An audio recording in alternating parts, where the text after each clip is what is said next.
Сәлем достар, менің арнама қош келдің. Бүгін біз жануарлардың дыбысын тыңдаймыз. Далаға шығып келеміз, тыңдап көрші достарым, қандай дыбыс естиміз. Му-му-му сиыр айтады, и-го-го жылды шабады, мә-ә-ә шақырады, бәрін бірге қайталайды. Бұл сиыр. Сиыр му деп айтады.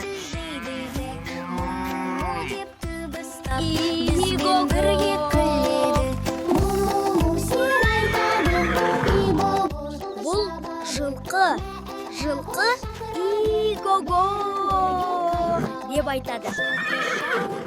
Бұл қой. Қой мә деп айтады. Бүгін біз қандай жануарларды көрдік? Сиыр, жылқы, қой. Достар, сендерге ұнаса, парақшаға тіркелуді ұмытпа.